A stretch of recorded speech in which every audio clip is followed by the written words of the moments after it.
Hey everyone, this is Mason Hutchison, and you're listening to Herb Rally, your daily herbal podcast. We come out with new episodes about 5 days a week, so be sure to tune in often. Our goal for the show is to help you along your herbalist journey, no matter what stage you're at. We have over 707 episodes, so feel free to peruse those episodes, and you're bound to find something of interest. Today is yet another edition of the Herbalist Hour, and I'm joined by Jocelyn Perez-Blanco and Laura Rubin. Jocelyn is the Executive Director of Herbalists Without Borders, and Laura is one of their volunteers. So in this episode, we get a brief background of both of their herbal journey and work, the wonderful work of Herbalists Without Borders, the Vitalist Herbal Practitioner Program, advice for the aspiring herbalist, and a whole lot more. If you'd like to learn more about Jocelyn, you could go to HerbGarden.eco, and that's Urban spelled Herban, HerbGarden.eco. And Laura's website is nurtureforall.com. And of course, links will be in the podcast show notes. So a huge thanks to Jocelyn and Laura for joining me here on the Herbalist Hour. Also, before we get into the show, I want to thank our presenting sponsor, and that is Oshala Farm. Oshala Farm is a beautiful organic herb farm based in Southern Oregon, and they grow over 80 medicinal plants. They also sell a lot of different just herbal products in general, but they have incredibly high quality, vibrant, and beautiful medicinal herbs that you could check out at oshalafarm.com. They use regenerative, sustainable cultivation practices, and they are stewards of the land farming with generations to come in mind. So when you support Oshala Farm, you're also helping support the Herbalist Hour, so we really appreciate you checking them out at oshalafarm.com, and thanks to them for being the Herbalist Hour presenting sponsor. Also, before we get into the show, I want to tell you that there's only a couple days left to register for the Vitalist Herbal Practitioner Program brought to you by the School of Evolutionary Herbalism. In this program, you'll learn herbal and nutritional therapies for common ailments, holistic assessment tools such as pulse and tongue diagnostics, materia medica through the organ systems, anatomy and physiology, Ayurvedic doshas, and constitutional assessment, and a whole lot more. So again, there's only a few days left to register for the Vitalist Herbal Practitioner Program. And of course, I will leave a link in the podcast show notes so you can check it out there if you want to learn more and register. And last but not least, I want to thank our Herb Rally Schoolhouse members for their support. If you'd like to learn more about the Herb Rally Schoolhouse, simply go to herbrally.com/schoolhouse, enter coupon code podcast at checkout to get your first 30 days for free. So a huge shout out and thank you to all of our Herb Rally Schoolhouse members. We really appreciate your support. So that's going to do it for me today. I hope you really enjoyed this episode with Jocelyn and Laura from Herbalists Without Borders. I'll talk to you soon. Take care. Welcome to the Herbalist Hour. This is where community gather, merging the power of people and flowers, the sweet and the bitter to the salty, the sour. Umami, it's time for the Herbalist Hour. Welcome back to the Herbalist Hour. Today I'm honored to have on Jocelyn Perez-Blanco and Laura Rubin with Herbalists Without Borders. Welcome to the show, you two. Thanks so much for having us. Yes, thank you. Good to see you. Absolutely. Well, let's get things kicked off here by having a little introduction from each of you. Jocelyn, I'd like to start with you and maybe tell us a little bit about your herbal story. Who are you and what do you do? Yes. Well, I am someone that wears many hats. So, and Laura knows this. We've connected in so many different ways. But I'm an herbalist as well as an environmental educator. So I'm a super steward with New York City. So I do a lot of conservation, reforestation, invasive species management. And then my background, my mom is from Costa Rica, and I grew up with her, my grandmother, and my great-grandmother teaching me, herbalism was the the way in our household, the first line of defense. So I was very grateful for that. I definitely didn't appreciate it. If I would be scared to say my stomach hurt because then something, really tasting disgusting. would be like thrust upon me. So, but yeah, I ended up going to high school for in a special agriculture program. Then in college, I started originally wanted to be a vet. And then that switched and I went into biology with a specialization in ecology and evolution. So I kind of bridged my love of conservation with my herbalism. So then I founded Urban Garden, which is still running, and where we do educational programs for the public. We introduce folks to local plants, not only invasive species, but like edibles, natives, and then I partner with different organizations for that. And then that's what kind of led me to Herbalists Without Borders, where I really wanted to connect with other herbalists. I felt kind of very isolated. I'm in New York City, so there, you don't really see that many herbalists Sure. like out and about. So I started kind of searching for that community, and I found out that at the time there were no chapters of HWB in New York City. So I started one. That's how I connected with Denise, the former ED. That was the end of like 2016. Then I went on to become a board member for Herbalists Without Borders, then assistant director. And then eventually now I'm the executive director, and it's coming up on a year on October 1st.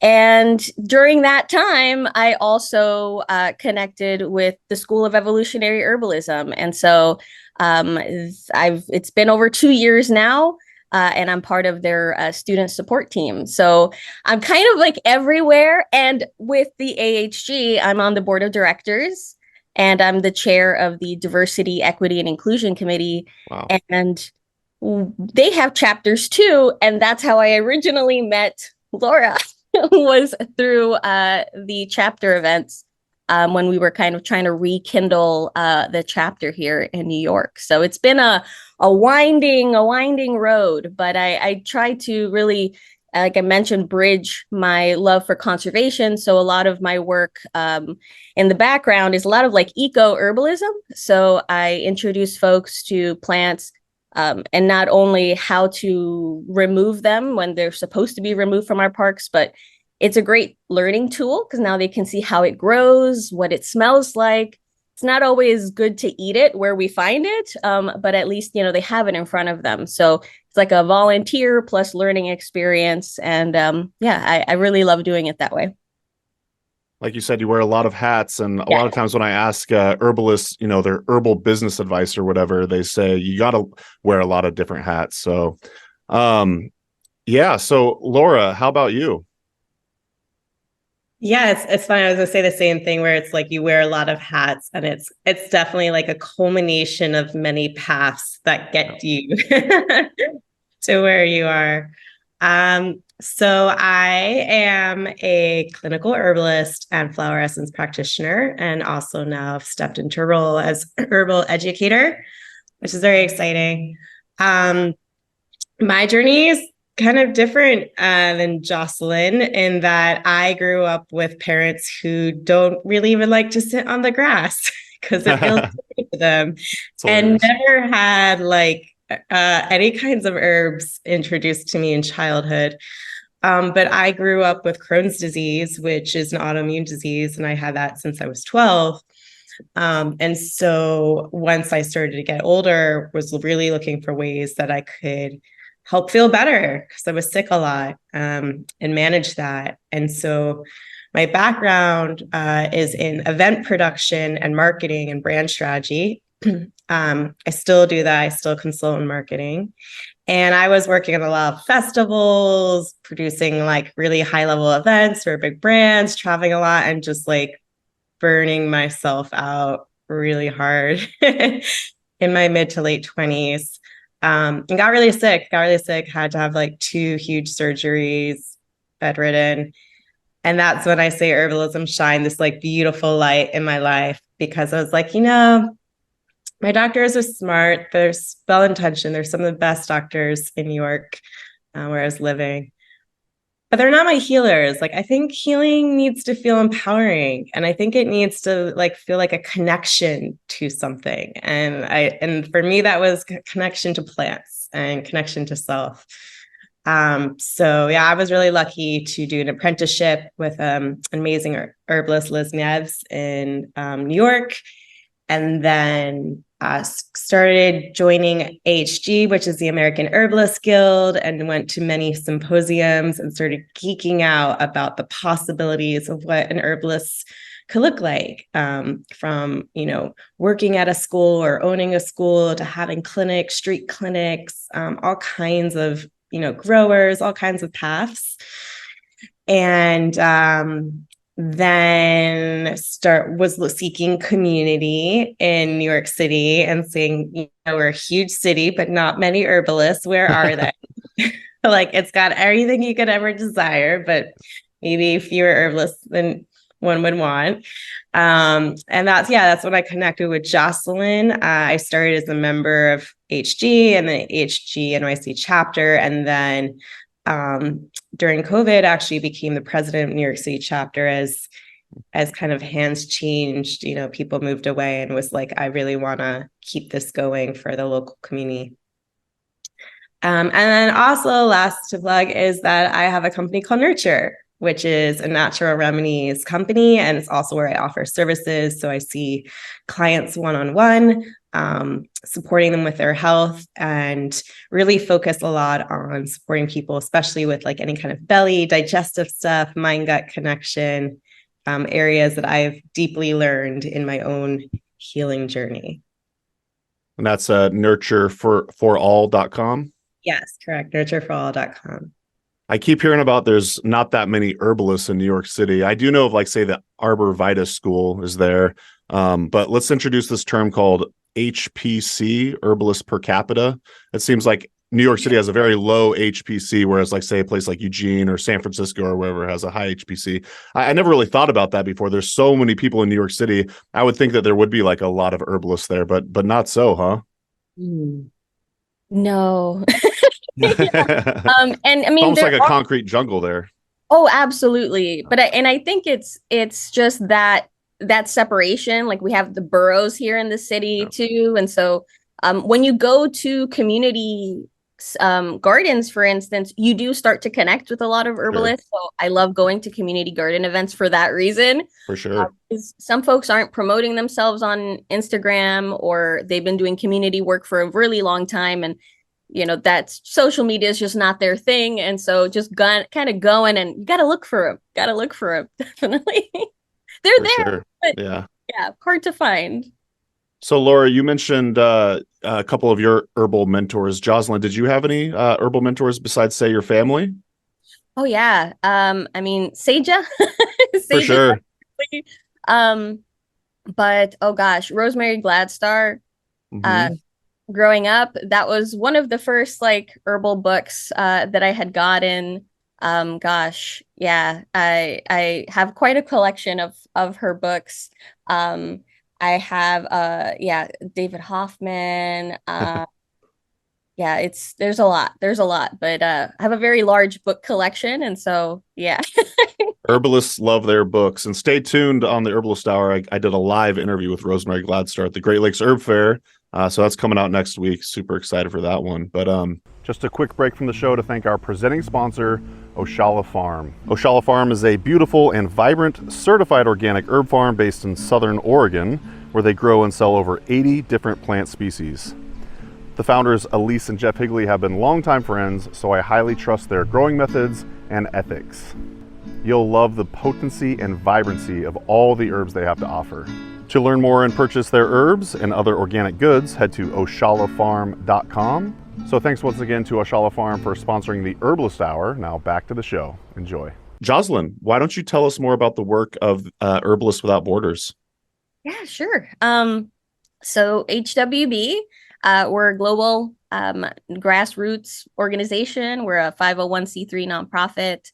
And so it kind of arose originally from, the idea that we're kind of recognizing the fact that there's a lack of wellness globally. And we wanted to promote health justice. And so we've done that through so many different types of programs. And so we offer seed grants. Right now, we're limited to shipping out to the US because, of course, we can't ship seeds outside due to customs, unfortunately. The plan is to eventually have hubs internationally. so that we can kind of collect seeds for folks to then ship out to those regions. We have our chapters, clinics, and projects. And so we work as basically a fiscal sponsor. And so we have different groups that start to operate under us. There's an application process and training. And then we're able to help them kind of not, so they don't have to reinvent the wheel. We have a lot of the things they're going to need. So if they're wanting to start pop-up clinics, we have like intake form templates. We have resources to kind of help them get started. They can fundraise through us as well. And so we manage all of their accounts. And then, of course, we have our membership. And so there's different levels of membership. We also have financial aid memberships. And it's to, get more information out to the people. Right now, we have accumulated over 1,000 resources that we have available to our members, and we're adding all the time. So there's some fun things that are on the horizon. So I'm really excited. More video content, definitely. And yeah, so it's been growing. It's been growing steadily. And now we're also going to be updating the website. So nice. Keep an eye out for that. So that's what's been taking up the majority of my time these days.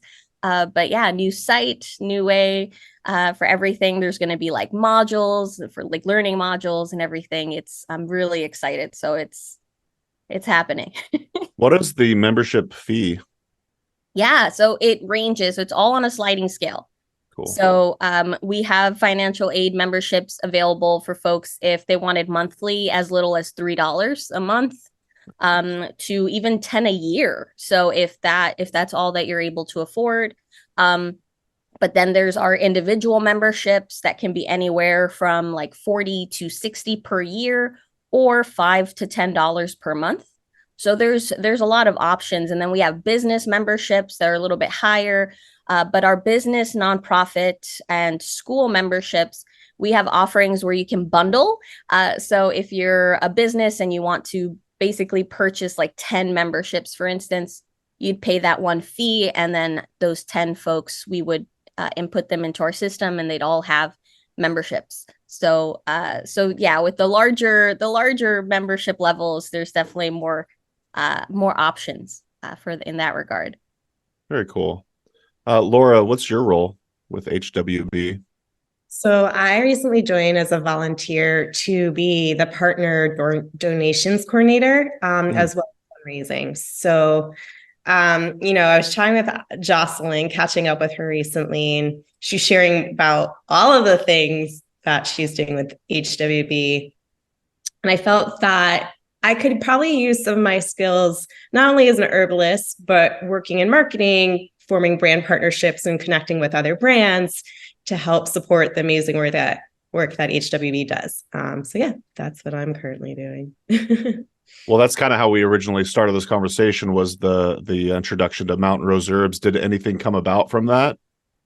Yes, that was awesome. Super grateful to Haley and the Mountain Rose Herbs team, because they are supporting us in giving some donations for much needed medical and herbal care in Maui. Yeah. That's great. Absolutely. Very good. And for context, I didn't even mention that our donation distribution network. So we have one of those as well. So that we have a bunch of partnerships that folks donate to us. Dr. Bronner's, a new chapter. Oh, cool. And then we're able to give those supplies out to our chapters, clinics, and projects, but currently US-based projects for now. Yeah. But yeah. And so thank you. Yes, Laura, thank you. So she's helped to kind of coordinate to really see what, there's a lot of things on our wish list that we need to have on hand that's really high in demand. And I really appreciate Laura coming in with her superpowers to help us with that. That is such an important skill set for a nonprofit volunteer to have, is like, say, the marketing and outreach and all that. So good job, Laura. Absolutely. Well, it's kind of on topic. What are some ways this audience is full of herbalists who want to help? What are some ways the audience could help out HWB? Oh yeah. There's so many ways, so many Oh, yeah. ways. Um, right now, the biggest thing is admin support. So I'm the only office person. So we are not Wow. big nonprofit. We don't have a full staff. It's me. and so it's, I need we've had, interns and stuff, but of course, like the internships, it's for limited times. And so if anyone has any interest in learning how nonprofits work and helping out with office admin, always. If you're a member, every second Friday at 4 p.m. Eastern, we have a volunteer call. It's a hangout call. So you can come to even just learn about what type of opportunities. I mean, there's always tasks, there's always things, even helping us with social media, with graphics, monographs. That's another thing. We're trying to build up our archive of monographs.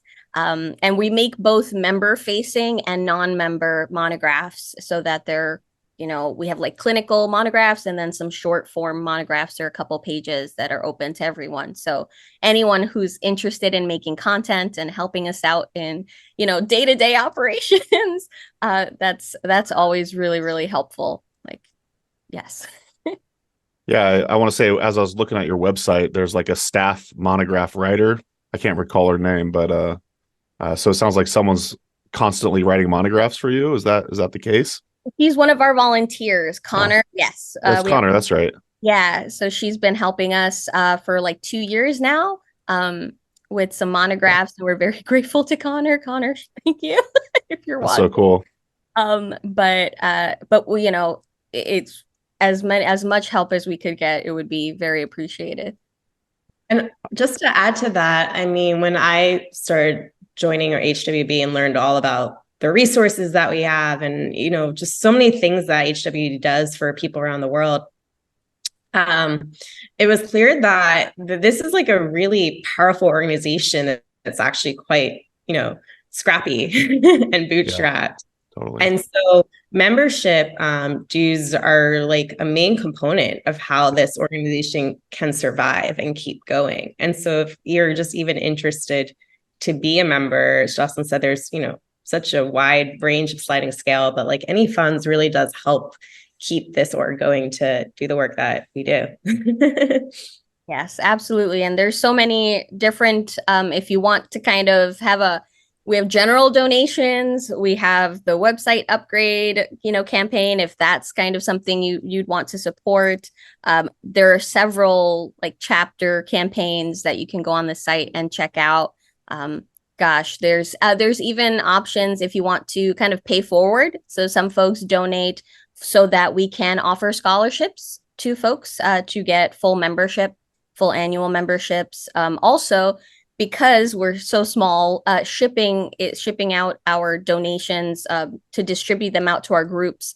That's one of our highest expenses every year. And so we have a pay it forward campaign that if you're interested in, helping out, you can donate to that fund. And then that helps us get these supplies to different groups and that they can then give out to their community members. Love it. And I don't think I've said the website yet, but dear listener, the links will be in the podcast show notes, and that's herbalistwithoutborders.org, correct? It's hwbglobal.org. Oh my gosh, I'm so bad. Okay. I should have had it pulled up. HWB Global. It's a lot. So yeah, we had to org. Cool. Had to shrink it. Right. We will make sure we have the correct URL in the podcast show notes. So awesome. Anything else you want to say about Herbalists Without Borders, either of you, before we move on to the next subject? I think just, it's been, for me, it's been a transitional year and, so I'm just I'm really happy with just the direction it's going. We've had like new board members and it's like a really cool energy. And so I'm really excited, at what is to come because there's just so much. So, if anyone, we do have, like I said, a board of directors. So if that's something that interests you in the future. Right now, the application to create chapters, clinics, and projects is paused pending the new website. But if that's something of interest, and you can feel free to reach out, and you can just set a Zoom call. I'm a Zoom call away, and you can just connect with me and ask any questions on how to get started and things like that. So I'm just really excited about our trajectory. So I hope people will follow us that way. Do you want to share your email address? Oh, yeah, sure. director@hwbglobal.org. Gotcha. How about you, Laura? Any final words for HWB for now? I just want to shout praise to Jocelyn and all that she does. Hear. And say that if what an inspiration, one of just like your story and how you're here now. And if anyone wants to get involved and really see themselves in a role similar to what Jocelyn is doing, this is a great way to participate. Well, y'all are doing fantastic work. I feel like I remember when HWB started, it was always a very exciting project. And I'm actually interviewing Denise Cusack here in a couple weeks. She lives very close to me, a couple hours away. So if either of you or anyone in the audience wants to submit a guest question for Denise Cusack, that'd be fantastic. She's still involved with HWB. Yeah, she's just no longer the executive director. Yes, so she is one of our board members now, and she continues to be our coordinator of seed grants, which we're very thankful for, and she is also our donation distribution coordinator. So she's the one that's packing all these boxes to go out to our groups, and so she has like boxing days and boxing days. Yes. And you'll get to see, Mason, which I learned from Denise, is that she grows a lot of the herbs that are being distributed. Wow. And she formulates tea blends and also creates the flower essences. So a lot of the medicine that people are receiving is actually grown and created by Denise. That's incredible. Yeah, I'm excited to check out her farm, although we'll be in October in Wisconsin, so I'm not sure what to expect yet, but she is going to be doing a permaculture for herbalists class for us for the schoolhouse, so I'm excited for that. But sweet. Well, thanks, you two. Let's transition a little bit. Jocelyn, can you tell us about your work with the School of Evolutionary Herbalism? Yeah, sure. Gosh, I love that school so much. I'm very grateful for being part of the team. Right now, so for me, my role basically there is I'm one of those folks. There's a 3-person team for the student support, and so plus our manager, but we're the ones that are answering your questions. So if you're emailing in to support@evolutionaryherbalism.com, if you're going on to the chat function, if you're calling in, you're going to get one of us.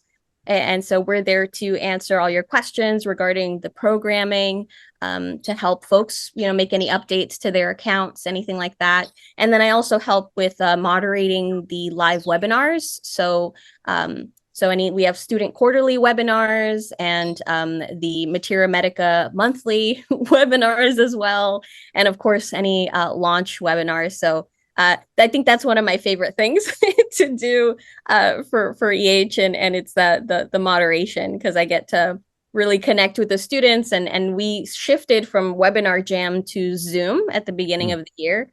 So it's been so fun to actually see these students. That's cool. It's so cool, because a lot of these, we're constantly communicating via email, or they're calling in, and then it's so nice.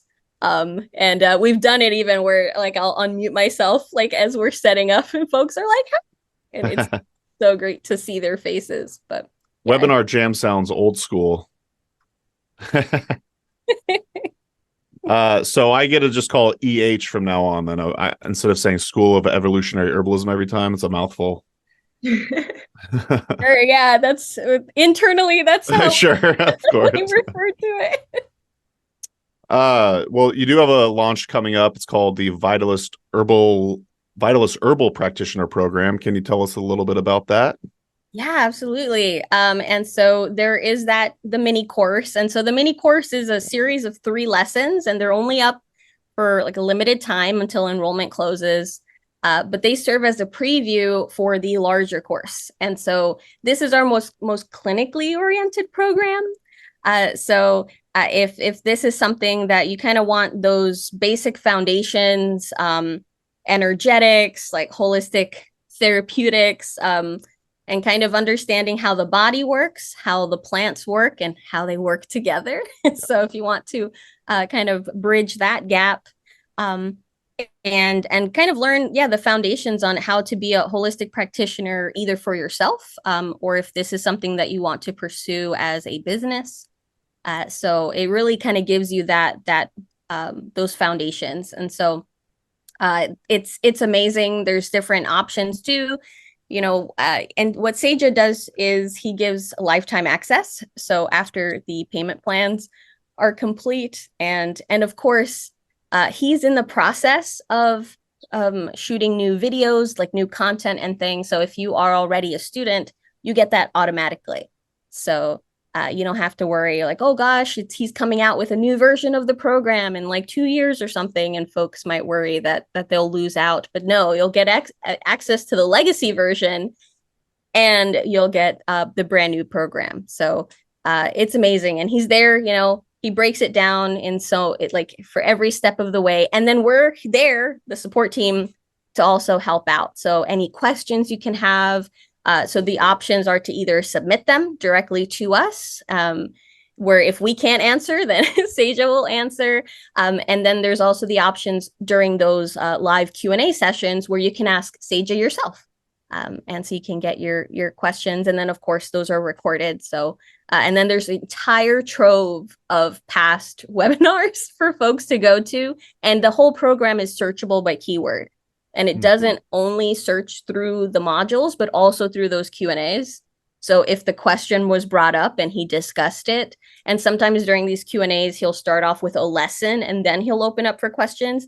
So it's just constant content that's there and all becoming searchable. And it's really, I am very excited for the work that they're doing there, and and everything, and for the updates.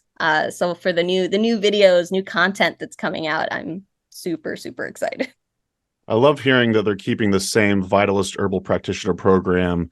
So you get the old stuff, but then when they roll out the new videos and whatnot, previous students, because we've been signing Herb Rally audience members up for years now. And I love knowing that all of those people that signed up previously are going to have access to all this awesome new content. And I got to tell you, Sage's free stuff is awesome, and then the paid stuff is awesome too, because I get access to it. And I've known Sage, I want to say, for probably 12 years. I first met him at the Portland Plant Medicine Gathering way back in the day. And just to see his, I won't say evolution as an herbalist and as a teacher has just been incredible. He's always been really knowledgeable, but just to see the growth in his teaching, and then he's written a book and everything. And yeah, Whitney and Sage has just produced some of the best herbal content out there.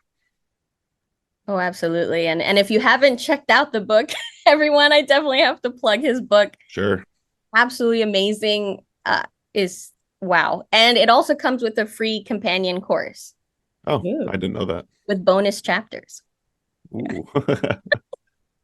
Awesome. Well, as I mentioned, this is going to be released in like 9-ish days. So the free material will still be out, as well as the Vitalist Herbal Practitioner Program. The doors will be open, and I want to say this opens up about once per year. So if you're interested, now's the time to register. Did you have anything else you want to say about it, Jocelyn? Yeah. So on the website, we do have like wait lists available. So if you're not signed up, definitely opt in. And you can check out through different times of the year. You can see if there is a wait list open, because sometimes there are earlier opportunities to join. But yes, usually it's once a year. But in case, definitely check out the website to see if there's a wait list available. Awesome. Thank you. Well, Laura, it's your turn. Tell us more about Nurture. Yeah, so Nurture's mission is to empower you to reconnect with your body and the earth. as I mentioned earlier, I really came into this through like my own healing journey and this sense of empowerment of self, right? And how do I connect with the plants in the ground? How do I connect with my body? How do I connect with others? So with nurture, there's a whole array of different teas that really focus on the mind-gut connection, anything from rest and digest to helping with sleep, energy, focus. There's also some other kind of fun herbal goodies that I make throughout the year. I really try to work like seasonally as well, and using what's around me or what I can get from different herb farms. And then I've stepped into the role as a practitioner as well. So I think I forgot to say this, but last year I had the amazing opportunity to study at the California School of Herbal Studies, which is such a incredible school as well. And if you're looking for an in-person opportunity, which is different than now we can say EH. It's a phenomenal school.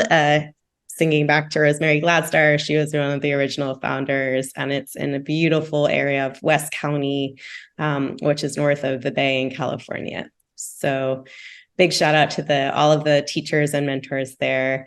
And through that, I learned more on the end of being a community herbalist and doing clinical work and the therapeutics of herbs, the medicine of herbs. And so I see people now one-on-one to support them with their health. And then actually earlier this year, I had a wonderful opportunity to stay with Lupo Pissarro, who is an incredible flower essence practitioner and teacher. And I actually learned about through Herb Rally and listening to their content. And I was like, wow, this herbalist, this person has just summed up flower essences in kind of the most magical way I've ever heard it. And in a way that really makes sense, because that could be a little bit more esoteric. For those maybe listeners who aren't familiar with flower essences, it's tapping into the vibrational energy of the plant, and it works on the emotional and physical body. And the way that Lupo has described it, which I really love, is just the way that music has different wavelengths and vibrations that we know definitely affect our moods and our energy, and colors are wavelengths and have different vibrations that affect us. So do plants, right? And I think as herbalists, we definitely get to see that when we're hanging out with plants, that we know they're sending us different messages, and we can feel different emotional states from them. So yeah, I work with flower essences as well, and have been recently teaching a lot more in the Bay Area locally, and a little bit as online too, in a variety of areas, from like 101 to herbalism to DIY botanical mocktails, herbs that are healing for the gut, all kinds of things. What venue are you teaching at? I do that currently just through Eventbrite and Zoom. Oh, nice. So you're the one organizing all these and just various locations and whatnot. That's awesome. Yeah. Right. You are an event organizer after all. Well, thankfully, at least know how to use that platform and technology. Right. And then I'll do I've been doing a bunch in person in the Bay Area where I'm currently at. Hey, what was that Netflix event that you did? I saw it on your Instagram. So as we herbalists wear many hats and have different ways to fund our lives, I produce large-scale experiential events, which is my background. So I've worked with, in this past year, different brands like Netflix and Spotify, LinkedIn, ones that I wouldn't really associate with herbs because it's not at all. But I will say that now I bring like a lot of aromatherapy and tinctures and stress relieving things on site. And that's so cool. I've gotten even like, the most rugged sound guys like imbibing in herbs, which is great.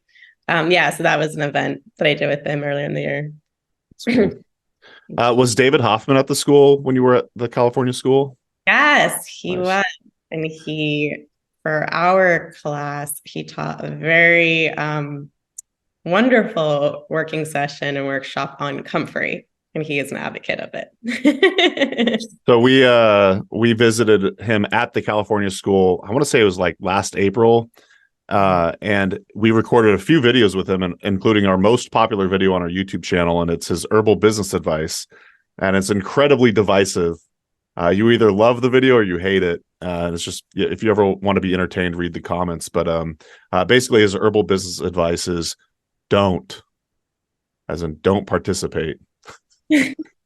So it's like anti-business advice, but just listening to his explanation is pretty entertaining. He makes some good points, but like I said, it's very divisive, and it's also our most popular YouTube video. So I love that guy, though.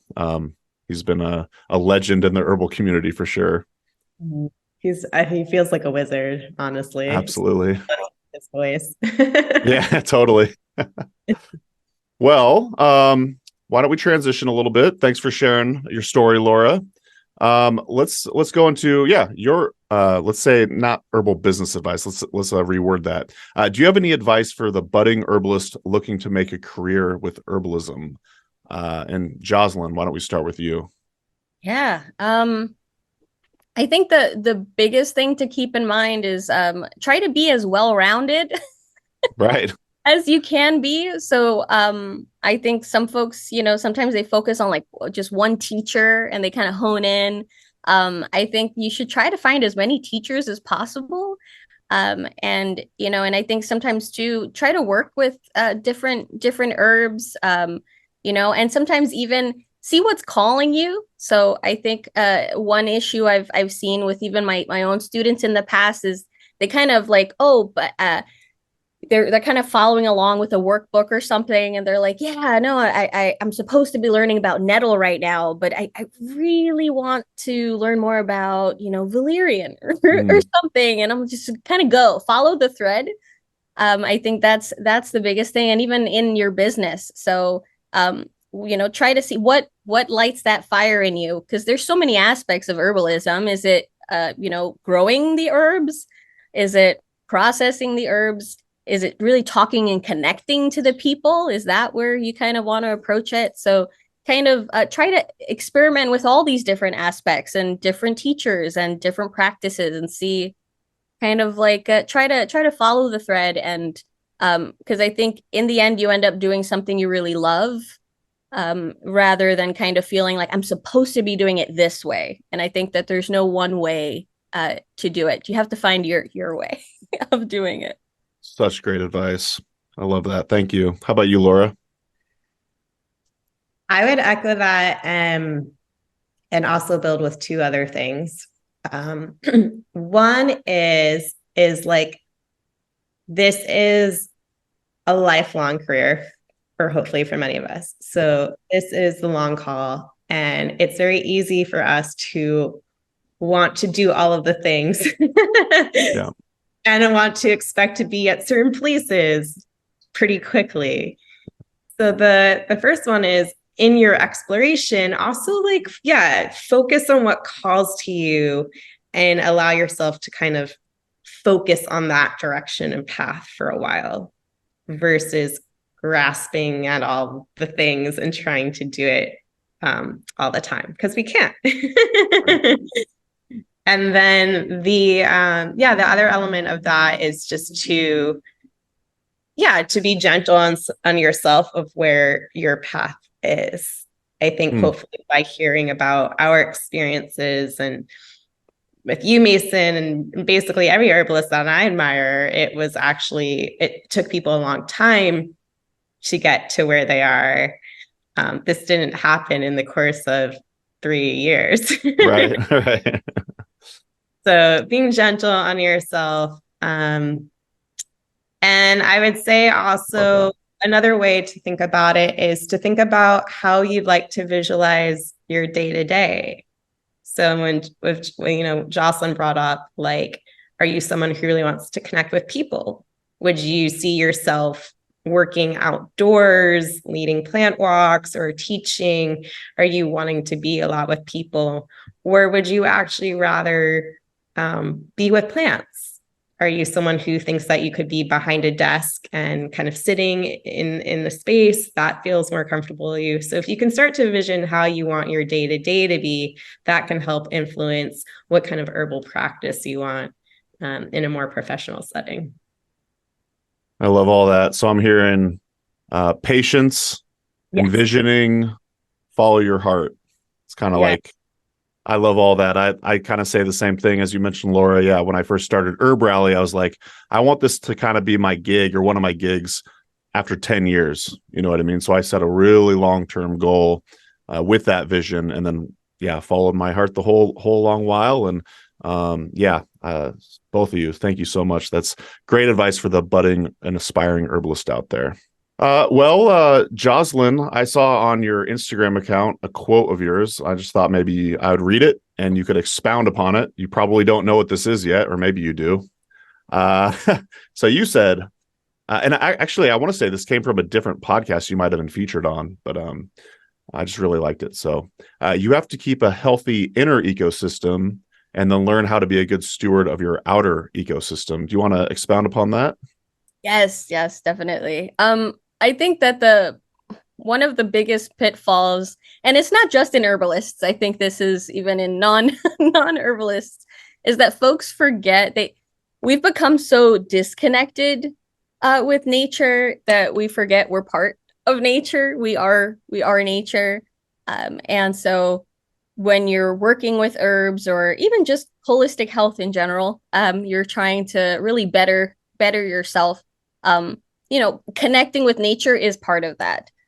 So doing, work with different plants, connecting with them, going out, being exposed to green spaces, and then, working with the plants themselves that you're also working internally with. So just kind of recognizing, just kind of bringing those two kind of concepts together, that you don't just want to help the world around you, but you should be realizing that you are a world in itself. And so you should definitely keep yourself in mind.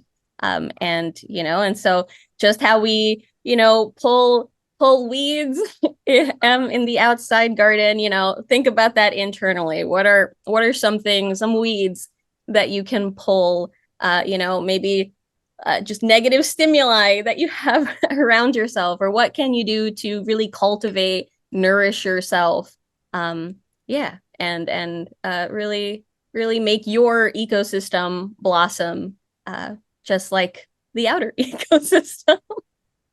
Well said. Are you familiar with Asia Seuler's work at all? Yes. So I just interviewed her, and first of all, in preparation for that interview, I was already kind of like really inspired by her writings and her videos. And then after talking to her, basically the conversation kind of revolved a lot around what you're explaining there. And if people want to delve further into what you're talking about right there, I would say look into Asia Seuler's work. I don't know if you have any other recommendations or whatnot, but she's got some great stuff out there online. I recently read Radical Remedies. I want to say it's Brittany Duchamp. I hope I'm pronouncing that correctly. Yeah.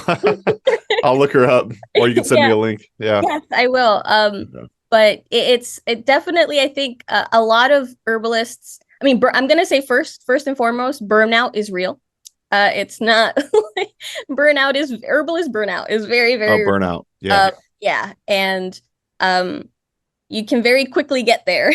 Yeah. So I think that as herbalists, and healers in general, we often forget to take care of ourselves.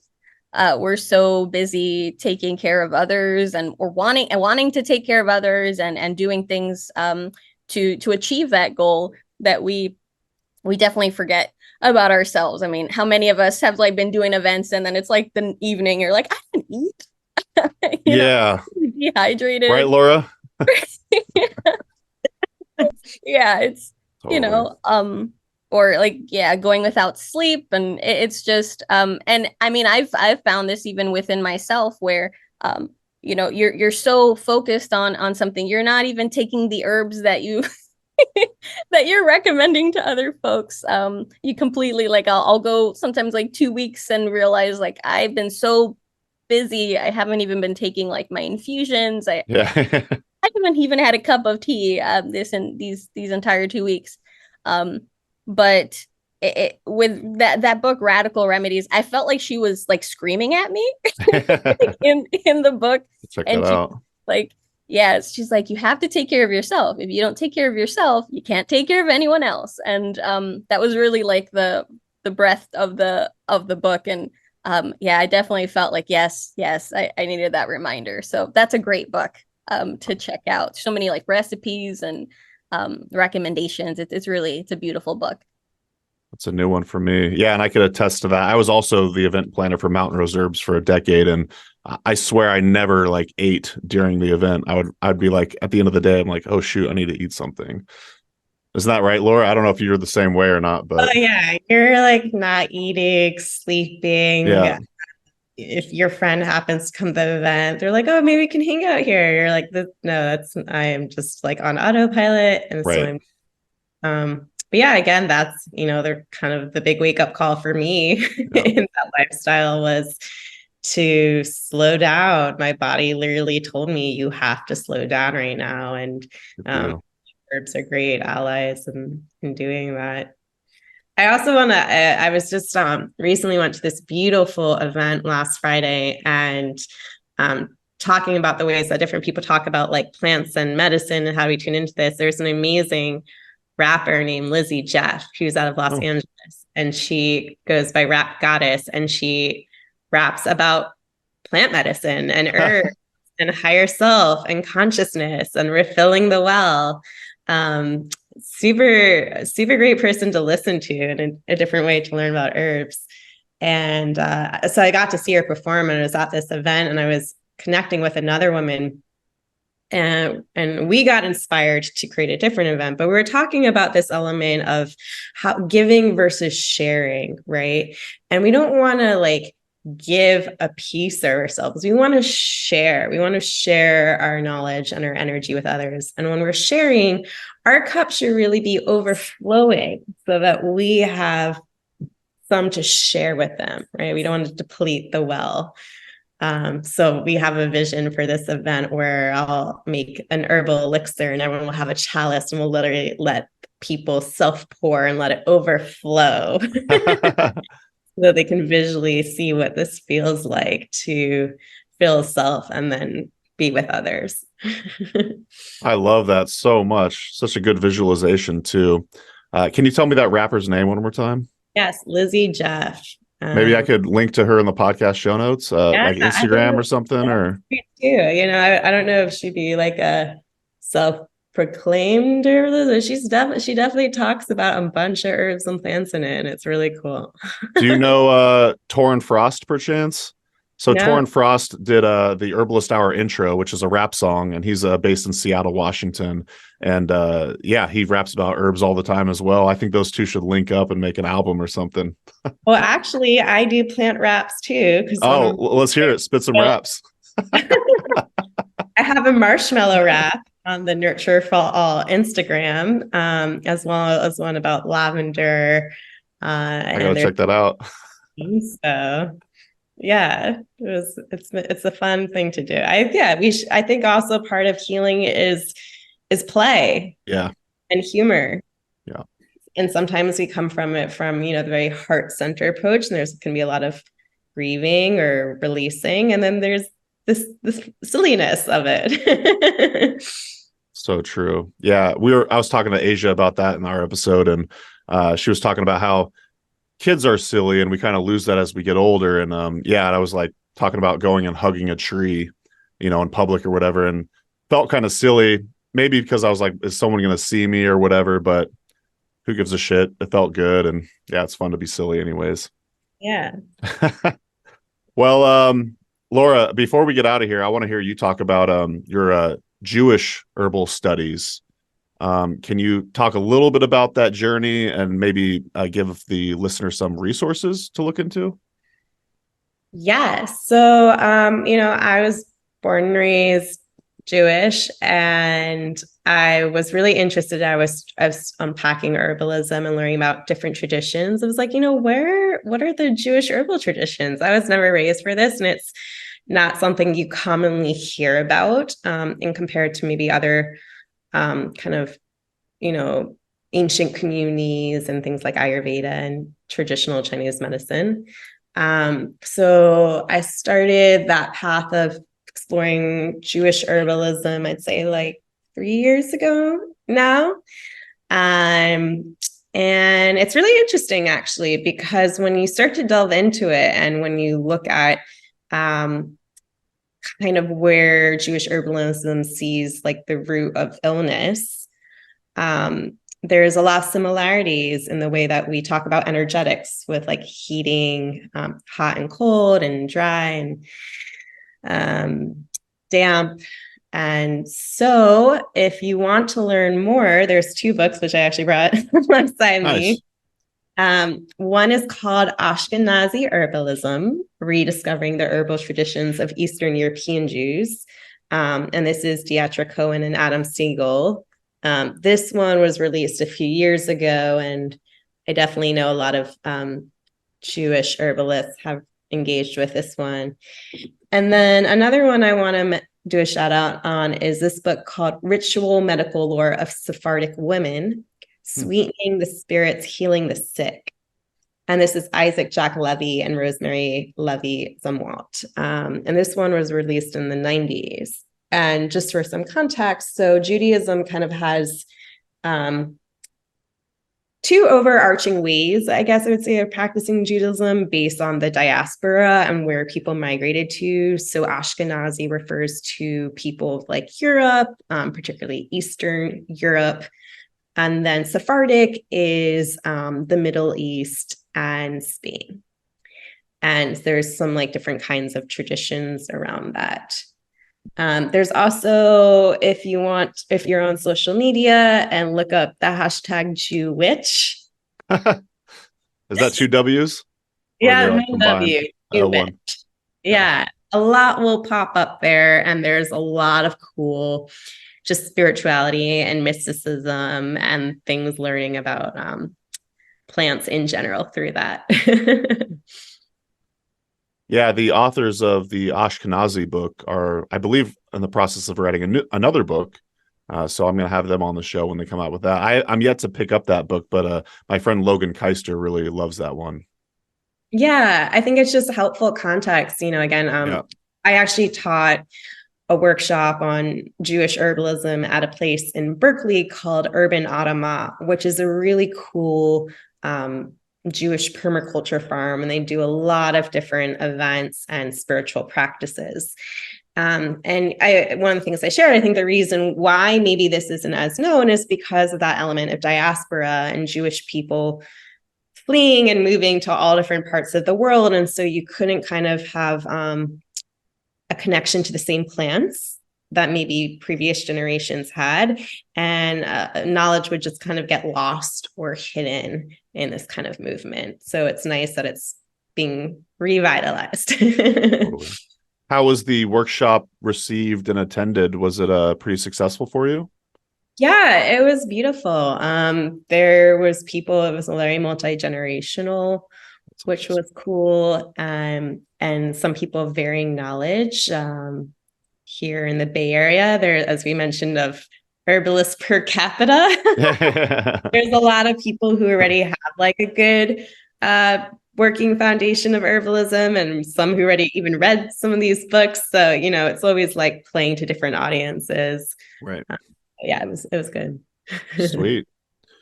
Well, I think we're wrapping up here. I just realized I should have each of you individually on the show to hear more about both of your stories, but it's been a lot of fun getting to know both of you kind of as the group dynamic. But any closing thoughts before we get out of here? We'll start with you, Jocelyn.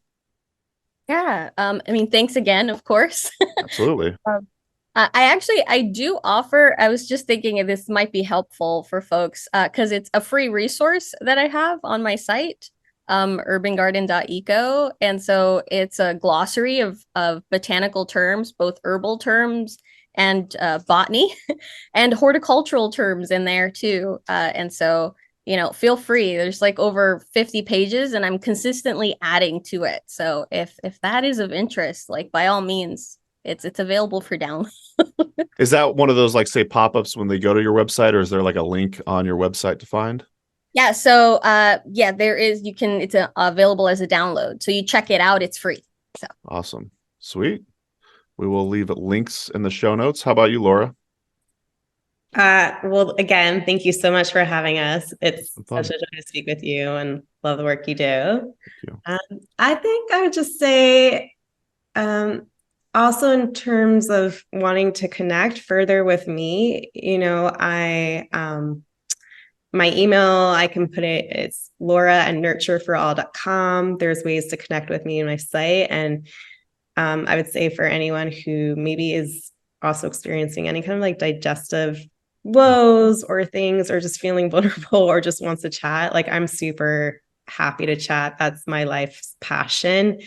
And I've just known from even meeting other herbalists or listening to other herbalists, sometimes it can be so inspiring to hear their stories. So if you're feeling in a place where you want to connect with someone, I am here for you.